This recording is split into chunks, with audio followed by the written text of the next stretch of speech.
읽어주는 아침 묵상 말씀입니다.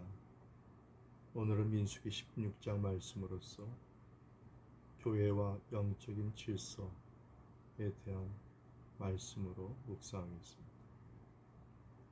오늘날은 교회의 권위가 사라진 시대입니다. 권위는 때로는 귀찮지만 매우 중요한 것입니다. 교회 공동체의 영적 권위는 그 모임을 유지시켜주는 뼈대와 같습니다. 그럼 교회에서의 그 영적 질서를 어떻게 세워나가야 될지 본문을 통해서 살펴보겠습니다. 첫째 단락의 본문은 1절에서 14절 말씀입니다.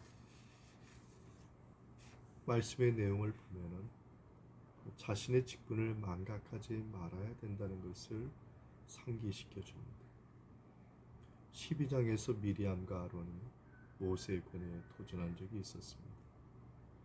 이번에는 레위와 그 자손들이 하나님의 권위에 도전하였습니다. 레위 자손, 고핫의 자손 고라와 그리고 다단과 그리고 온이 반역을 꾀하였습니다. 그 이유는 무엇입니까? 250명의 유력한 족장들을 포섭하여서 모세와 아론이 분수에 넘치게 스스로 높여서 왕이 되려 한다는 헛소문을 퍼뜨려서 당을 지은 것입니다. 모세의 이 문제를 해결해서 어떻게 하였는지 본문을 보면 모세는 감정적으로 맞서지 아니하고 하나님께 겸손히 엎드려 기도하였다는 것입니다. 고라 일당의 요구에 하나님께서 판단하실 것을 전하면서 그들의 위치와 임무를 상기시켜주고 그들의 잘못을 지적하고 책망하였습니다. 사실 모세와 아론을 반역한 선동자는 고라였습니다. 고라는 모세의 친사촌으로 성막에서 봉사했던 것입니다. 그런데 그는 자신의 위치와 신분에 만족하지 않고 최고의 지위의 꿈을 꾸었던 것입니다. 그래서 불의로 당을 지어서 하나님께서 세우신 종을 대적하였던 것입니다.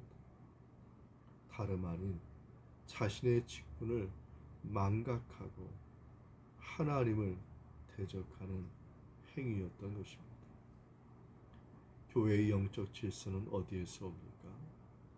자기에게 맡겨진 직분을 망각하지 않고 합당한 봉사와 섬김을 하는 것입니다. 이것을 기억하시고 교회의 영적 질서를 세우시는 우리 모두가 되기를 바랍니다. 둘째 단락의 본문은 15절에서 35절 말씀입니다. 말씀의 내용을 보면은 하나님의 주권을 거스르는 자에게는 반드시 심판이 있다는 것입니다. 고라 일당은 자신의 위치를 잊어버리고 교만하게 하나님께서 세우신 모세와 아론을 대적하였습니다.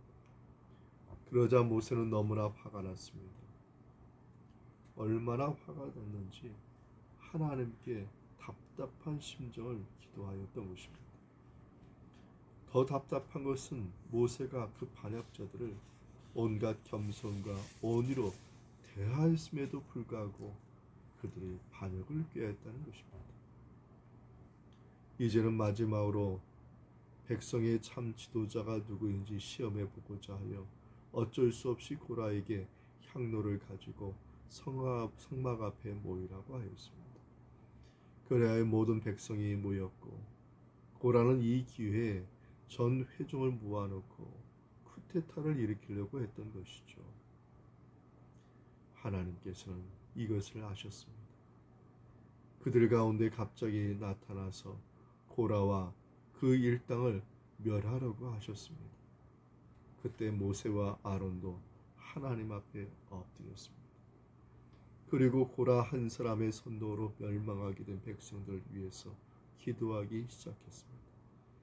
결국 하나님께서 두 사람의 기도를 들으시고 백성들을 살리기 위해 반역자들에게서 떠나도록 말씀하셨습니다.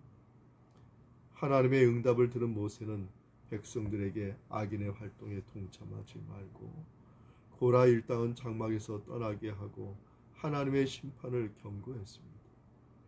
모세가 말을 마치니까 하나님께서 어떤 방법으로 태적들을 심판하셨습니까? 땅이 갈라지게 하여서 반역자들과 그 가족들을 삼키게 하셨습니다. 제사장이 아니면서도 분양하던 족장 250명이 죽임을 당하였습니다. 하나님께서는 당신이 세우신 영적인 권위에 도전한 자는 반드시 심판하신다는 것을 보여주고 있습니다. 로마서 13장 1, 2절에도 말씀하죠. 각 사람은 위에 있는 권세들에게 복종하라. 권세는 하나님으로부터 나지 않음이 없나니 모든 권세는 다 하나님께서 정하신 바라. 그러므로 권세를 거스리는 자는 하나님의 명을 거스림이니 거스리는 자들은 심판을 자취하리라.